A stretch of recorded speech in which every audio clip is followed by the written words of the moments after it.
Voltamos, povo de Deus, para o tópico 2 da lição, que diz, os dons de curar. Vamos lá? É através desses dons que o Espírito Santo oferta ao crente o poder de Deus para que seja capacitado, a fim de realizar a restauração da saúde de alguém por meios sobrenaturais. 2.1. A razão de ser conhecido como dons de curar. Que vamos enfatizar aqui que um único dom da Bíblia Sagrada que está no plural é este dom de curar. Porque poderia simplesmente ser dom de curar. Por que dons de curar? Porque quando se fala a respeito de cura, existem várias doenças. Existem várias situações que as pessoas têm. Pode ser doença, pode ser o espírito maligno adoecendo a pessoa. Por isso que o Espírito Santo, colocando ali na mente de Paulo, mandou ele colocar um S, um plural, dons de curar. E nós iremos estudar nesta lição. Podemos constatar na Bíblia Sagrada que este dom se encontra no plural, devido às duas palavras no original serem expostas desta maneira. Situemos-nos de que no texto grego a expressão inteira se encontra no plural, porque lá 1 Coríntios 12, 9.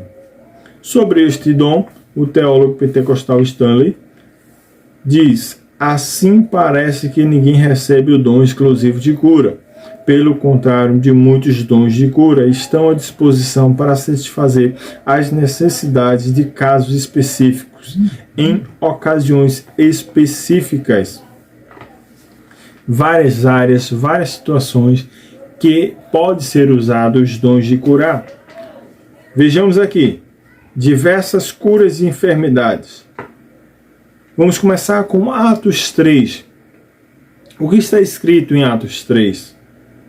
Vai nos falar a respeito de um ilustre desconhecido. Um coxo na Porta Formosa. A palavra do Senhor vai nos falar que Pedro e João iam todos os dias no templo orar. E quando ele se depara ali, creio eu, que todos os dias, quando Pedro ia orar no templo, em várias horas, tanto na hora 9ª, quanto na hora 6ª, na hora 3ª, que é 9, 12 e 3 da tarde, ele via aquele rapaz ali na porta, enfermo. Mas o que eu acho interessante é que ele via, mas ele nunca percebeu que o problema daquele enfermo era muito mais além do que simples moedas. O problema dele ali, naquele coxo, ia muito mais além do que as simples moedas. Era a cura que ele queria. Mas Pedro e João estavam cegos.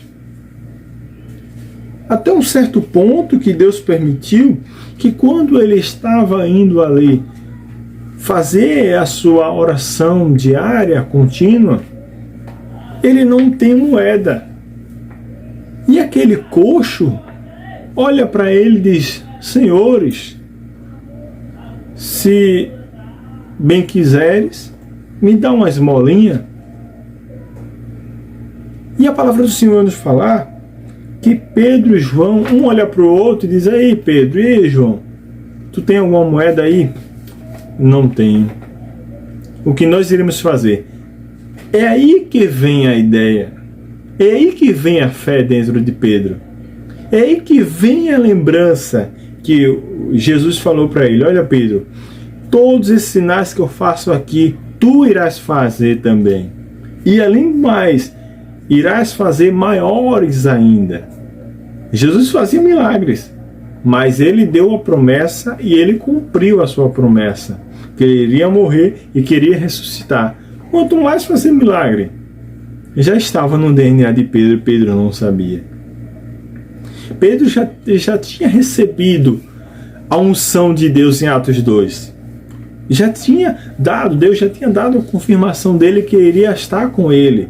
Ou seja, Pedro já estava com o Espírito Santo fumegando dentro de si, esperando uma ocasião para realizar o milagre. Mas Pedro ainda não tinha colocado em prática. Por isso que a palavra do Senhor vai nos falar que quando ele olha, diz: olha varão, olha para nós. Porque eu acredito que quando Pedro disse: eu não tenho moeda, o rapaz desanimou-se. Porque o rapaz era desde a sua nascença.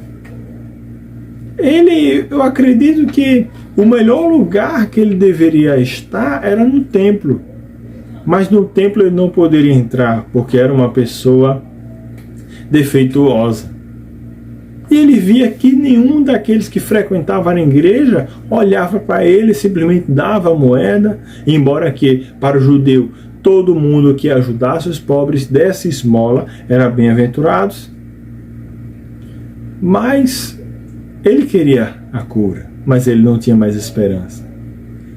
Por isso que quando Pedro diz: olha para nós, Pedro tem aquela audácia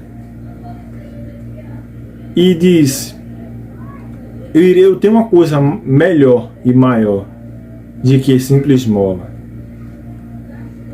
Rapaz, levanta-te e anda.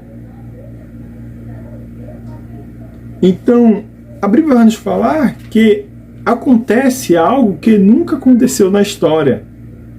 Pedro, cheio da unção, profere a profecia de cura, mas a cura não é realizada. Porque se você for parar para meditar, existe um ponto na Bíblia Sagrada que dá para entender que os discípulos estavam zoando com o rapaz. Veja. E Pedro com João, fitando os olhos dele, disse: olha para nós. E ele olhou para ele, esperando receber alguma coisa. Disse Pedro: eu não tenho prata nem ouro, mas o que eu tenho, isto te dou. Em nome do Nazareno, levanta-te e anda. Ponto. Como o homem não se levantou, o que Pedro fez? Tomando pela sua mão direita, versículo 7, tomando pela sua mão direita, o levantou-se, e logo seus pés e tornozelos se firmaram. Glória a Deus. Pedro se lembrou que Jesus disse para eles: olha, Pedro, tudo o que pedires em meu nome eu vos fareis. Eu acredito que o Espírito Santo disse: Pedro, ele precisa de milagre, Pedro, ele não precisa de dinheiro. Dinheiro não é tudo.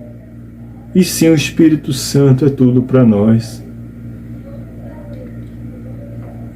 Eu acho tão linda essa passagem, porque ele disse: eu não tenho prata nem ouro. Se eu tivesse prata, hoje tu não iria receber a tua bênção. Mas, como eu não tive prata, eu não tive moeda, não tive ouro, hoje tu recebeste. É aquilo, a nossa vitória estará sempre no local certo, na hora certa. Porque imagine se aquele coxo não estivesse ali naquele momento. Ele não teria recebido aquele milagre. Ou se Pedro não estivesse com moeda, simplesmente seria mais um dia que ele iria dar aquele coxo, porque todos os dias ele dava. Mas teve que acontecer o momento que Pedro não tinha moeda e que aquele coxo iria pedir esmola. E o nome do Senhor foi glorificado. Aleluia! Vemos também aqui, mais na frente, em Atos 14:8, que vai nos falar a respeito de Paulo, que Paulo também cura um homem ileso, um homem coxo, de ambos os pés, que muitas pessoas não davam mais crédito àquele rapaz. Vejamos aqui, em Atos 14, 8.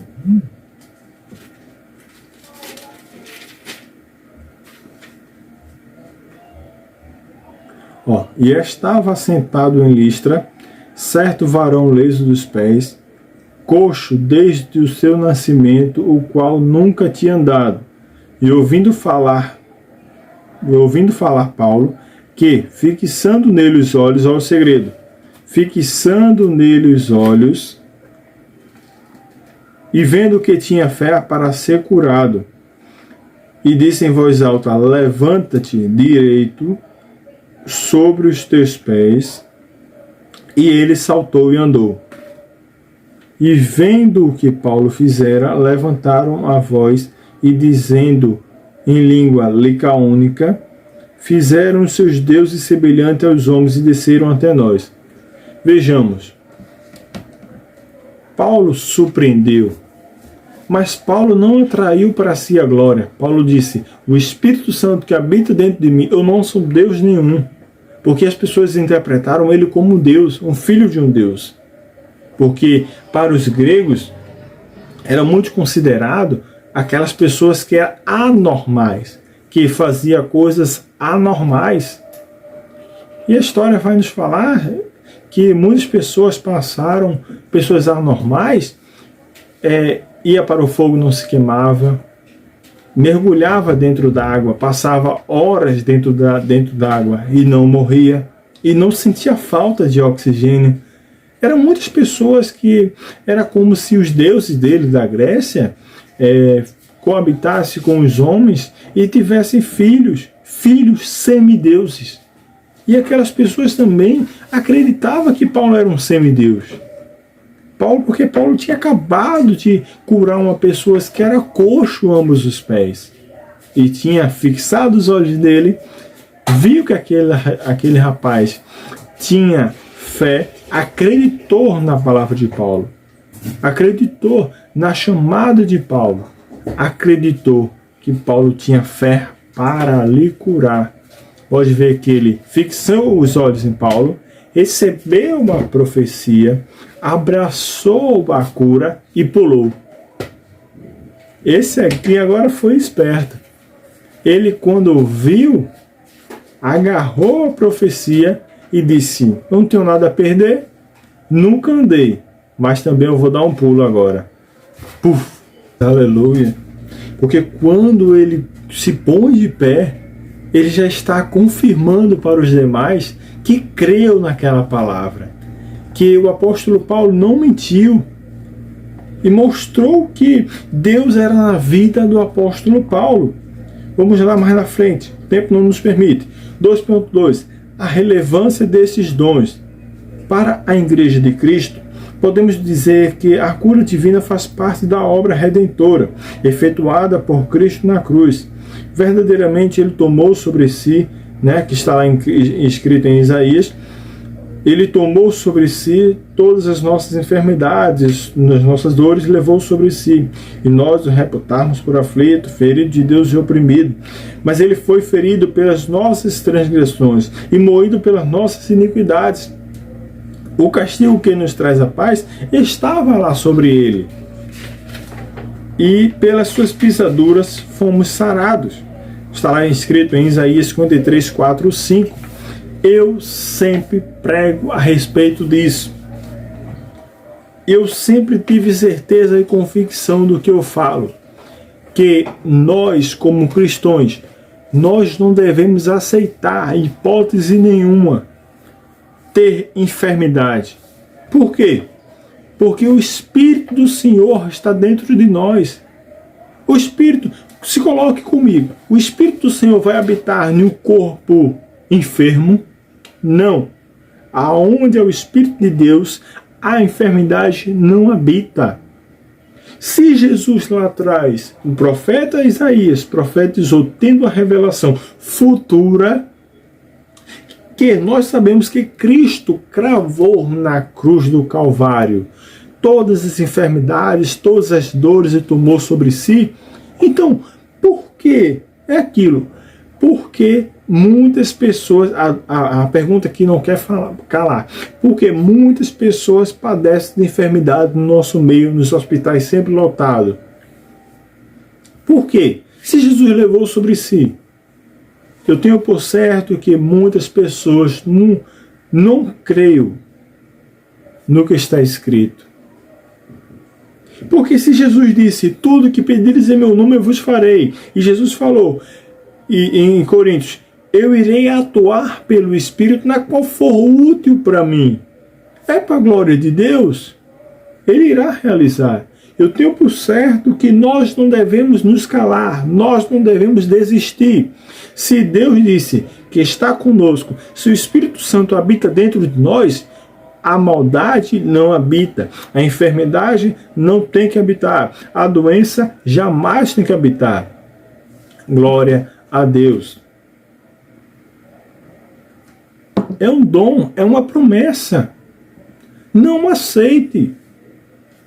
Uma certa vez, eu era pequeno, moço, e eu orando, né, tinha voltado da igreja e aumentou a minha febre, né? Eu tinha por volta de 11, 12 anos de idade, aumentou a minha febre e nunca mais eu esqueço. Aumentou a minha febre e eu pedi remédio à minha mãe me deu dipirona, ela não tinha, pediu a vizinha, ela me deu, tinha me dado paracetamol, mediu minha febre, né? Tinha dado alta, temperatura tinha dado alta, e a cada momento mais ia aumentando. E minha mãe disse, fala para o teu pai, pede a teu pai a tua cura. Eu sem entender, eu disse, como assim? Aí, pede ao teu pai do céu a tua cura, porque ele não ouve tudo aquilo que tu pede? Glória a Deus. E eu olhei para aquelas palavras e fui dobrar meus joelhos, mas já tinha conversado com Deus, pedindo a Deus a cura. Mas recebendo aquela afirmação, eu disse, realmente, Deus sempre me ouve e sempre me responde. Aleluia. E eu dobrando meus joelhos, a primeira coisa que veio na minha mente foi o inimigo. O inimigo disse essas simples palavras, mas doeu dentro de mim. Ele chegou no meu ouvido e disse, cadê o teu Deus? Me mostra, me diz aí onde ele está, porque não tem ninguém para te levar para o médico. Não tem ninguém. Tua mãe não tem dinheiro para comprar remédio mais. Tu simplesmente vai morrer. Mas quando me veio aquela tristeza, do outro lado do meu ouvido chegou a voz do Senhor e disse, filho, não dás ouvido à voz do diabo, porque ele só fala mentira. Eu estou aqui. Eu estou aqui para responder às tuas orações. E quando eu abracei a voz do Senhor ali no meu ouvido, e disse, Senhor, se o Senhor está comigo, manda alguém, me cura e manda alguém para me levar para o médico. E quando eu terminei a minha oração, chegou o meu irmão de carro, glória a Deus. E chegando ele de carro, ele me levou para o médico e eu parei assim, eu digo, meu Deus, o Senhor me ouviu e mandou meu irmão me buscar para levar para o hospital. Chegando no hospital, simplesmente foi super rápido, praticamente eu fui lá e voltei, porque a minha febre baixou. E o nome do Senhor foi glorificado. E a cada dia que se passa, né, eu agarro nessas palavras, que nós não devemos ter enfermidade. Que eu e você venhamos buscar a Deus esta cura instantânea ou a cura progressiva, mas para que o nome do Senhor venha a ser glorificado nas nossas vidas. 2.3 Ninguém pode dizer que possui este dom. É tão interessante que a palavra do Senhor vai nos falar que a glória do Senhor tem que ser para Ele. Nenhum homem pode atribuir este dom para si. Vamos lá. Os dons de curar é uma capacitação específica em circunstâncias que exige a atuação divina do Espírito Santo na vida do crente. Aquele que o recebe não deve achar que este dom lhe pertence. Sobre este assunto, o teólogo pentecostal Stanley nos deixou o seguinte pensamento: ninguém pode dizer eu tenho o dom de curar como se o dom pudesse ser possuído e ministrado pelo bel prazer da pessoa. É aquilo. Nenhum dom da Bíblia Sagrada é mérito ou propriedade exclusiva daquele indivíduo. Nenhum. Porque os prodígios e maravilhas só acontecem quando Deus quer, na hora que quer, porque Ele usa quem Ele quer, no momento certo, na hora certa. E que eu e você, quando Deus nos usar, que não venha a ser para a nossa glória, venha a ser para a glória de Deus. Porque todos os homens e mulheres da Bíblia Sagrada, quando foi usado por Deus para levar a cura, expulsar os demônios, dar a paz aos sobrecarregados, eles não aceitaram a sua glória. Pelo contrário, teve um enxerido, né?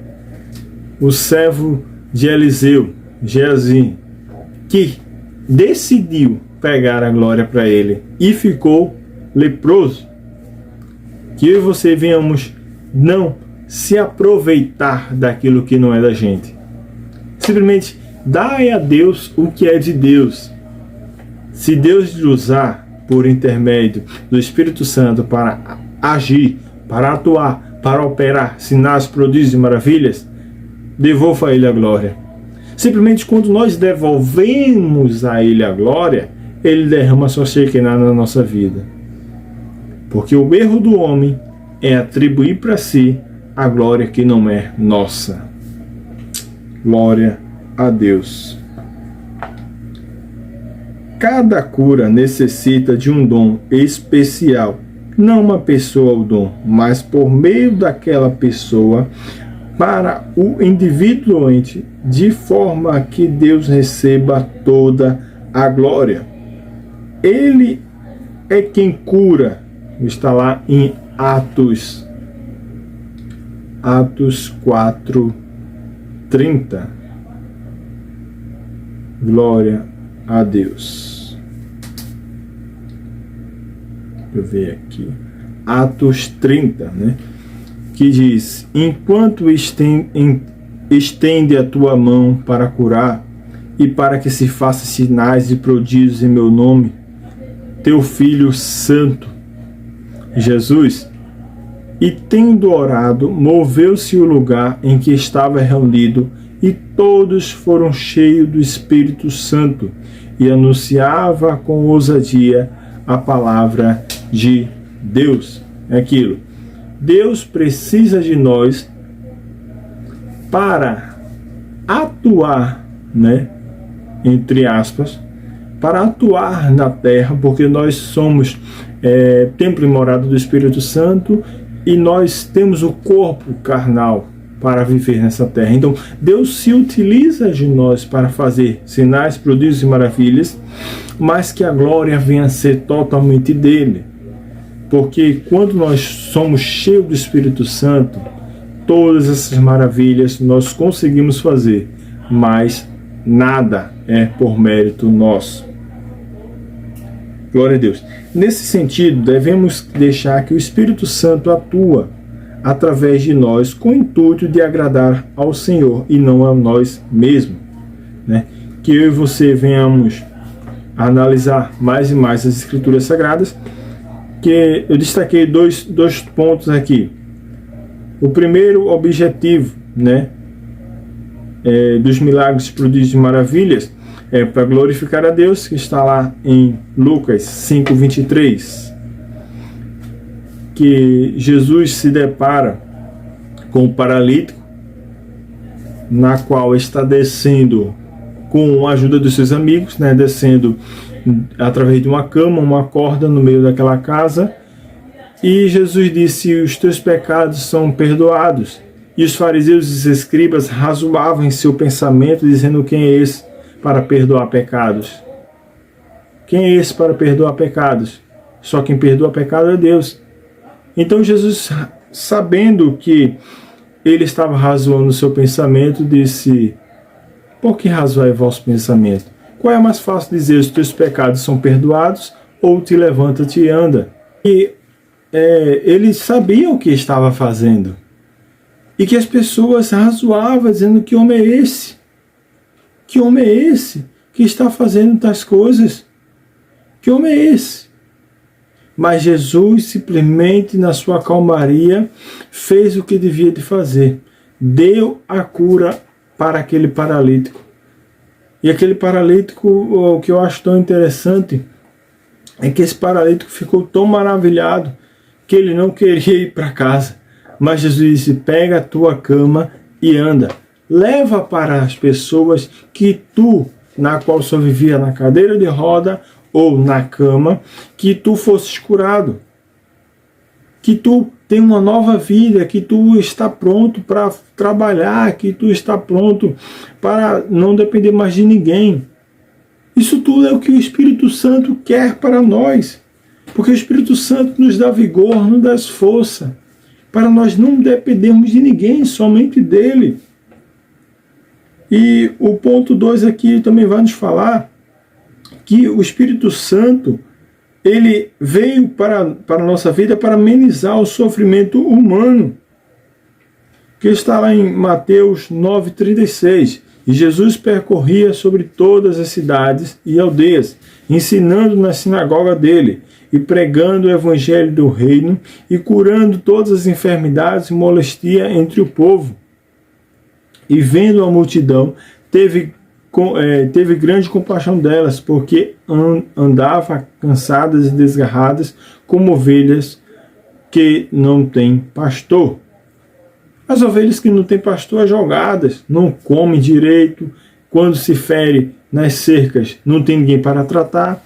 E aqui Jesus se indaga e anseia e fala: quem dera eu que muitas pessoas se oferecessem para cuidar dessas ovelhas. Quisera eu que muitas pessoas, em meu nome, abraçassem esse ministério, esta missão, ir por todo mundo, pregar o evangelho a toda criatura, e levasse a paz àqueles que precisassem de paz, levasse a cura para os enfermos, expulsasse os demônios daquelas pessoas que estavam presa, a sua alma presa pelas garras do diabo. Mas que eu e você venhamos se agarrar em Deus. Vou ler aqui Marcos 1, 40 ao 42, que diz aqui: e aproximando-se dele um leproso, rogando-lhes, pondo de joelho diante dele, lhe dizia: se quiseres, bem, pode me limpar? E Jesus, movido de grande compaixão, estendeu a mão e tocou. E disse-lhe: quero ser limpo. E tendo ele dito isso, logo a lepra desapareceu e ficou limpa. O que me chama a atenção aqui em Mateus, e aqui em Marcos, me perdoe, é que Jesus vai contra os paradoxos do mundo antigo, dos fariseus. Porque os fariseus, eles criam que ninguém poderia tocar em coisas mortas, coisas enfermas, coisas leprosas, pessoas que tivessem qualquer tipo de anomalia. O são não poderia chegar perto dessas pessoas. Por isso que essas pessoas, elas viviam em um local separado, do lado de fora do arraial, do lado de fora das cidades, chamado o Vale dos Esquecidos, ou os vales dos Rejeitados, era chamado esse nome. Embora que a mensagem não seja essa, mas esse leproso não poderia estar aí. Mas ele, como estava com a capa dada pelo domínio, pelo governo, e ele tinha que andar com um sininho para que, quando ele passasse pelas pessoas, ele tinha que tocar o sino, falando que ele era leproso, para as pessoas passar 10 metros de distância dele. Mas aqui a palavra vai nos falar que esse leproso, ele não faz isso.